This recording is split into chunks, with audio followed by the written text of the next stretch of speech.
Hi, good afternoon. Welcome to Business. My name is Darryl Kwao. The continent's inability to establish shipping lines for the transport of cargo has been identified as a major challenge for promoting intra-Africa trade. The situation, which has compelled shipping companies to charge huge fees on goods to other neighboring countries, is a contributory factor to the high cost of doing business in Africa. To this end, Deputy Minister of Trade and Industry Carlos Ahenkwa is advocating the AU establishes a transport system for the region. Important that we cultivate that habit or that idea, let me say the idea of finding a transport division for the AU where the African leaders would embark on having their own maritime transport system by which they would have to incorporate an organization that will handle transports, especially maritime transport of their cargo for them. Why do I say this? It is very sad to realize that goods that are shipped from within African countries or among African countries takes more time than shipping them from Europe to the same venue or the same destination. It will take us, for example, 21 days to ship goods from Accra or Tema to Abidjan. Whereas it take you about, let's say, 7 days to 14 days to ship goods from Europe to the same destination, Abidjan or Tema.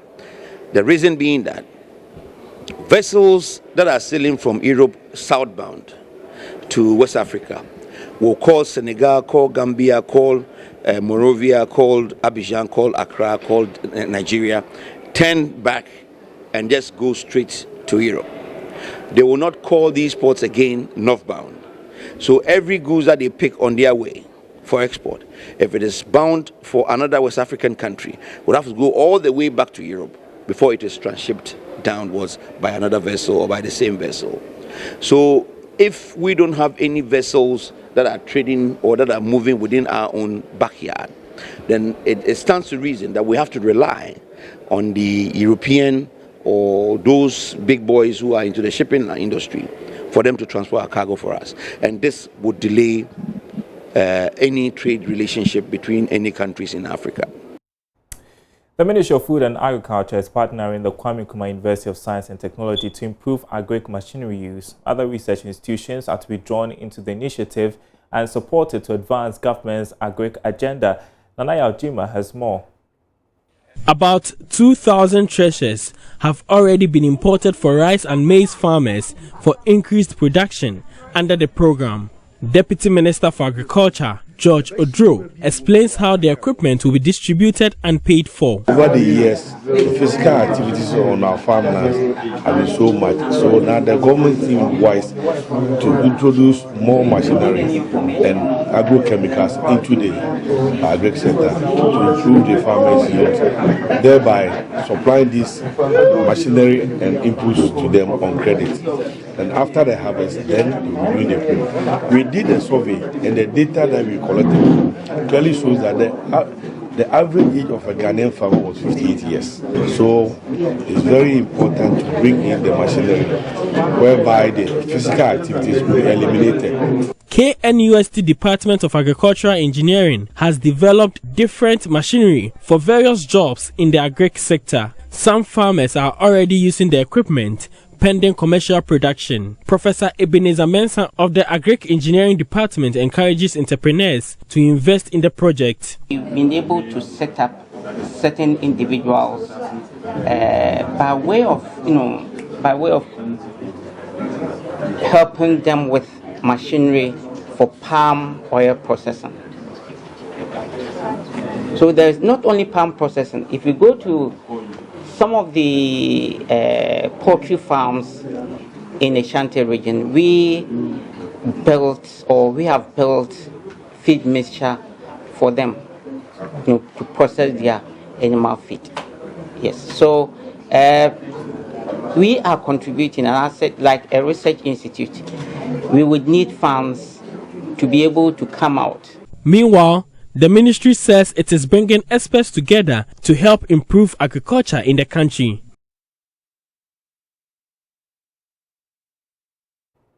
Now, owner of GN Bank, Dr. Papa Kwesi Ndum, has expressed deep displeasure following the decision of the Bank of Ghana to close down his financial institution. Speaking to some of his employees, he said they may have been crushed but not despaired, urging them to have the inner fortitude and tenacity to wage on in this time of adversity. Dr. Ndum also took opportunity to comment on some allegations made concerning the transfer of some 60 million cedis of depositors' funds claimed to have been made outside the country. Take our inspiration from 2 Timothy.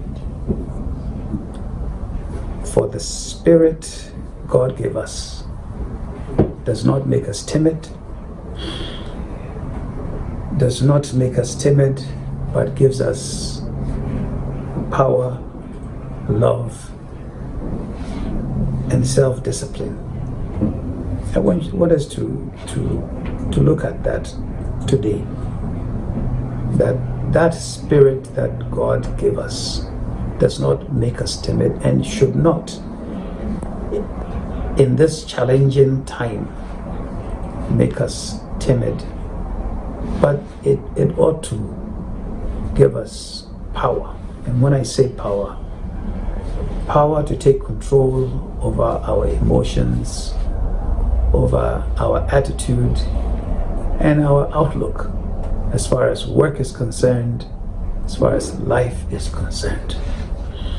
And yes, it's a terrible blow to have what we have worked for since 1997, and that became First National, May of 2006, and then transformed to become GN Bank. For us to work for that to achieve 300 locations, over 1 million customers with more than 2,000 employees, and a wonderful forward look, to then become GN Savings, and then one day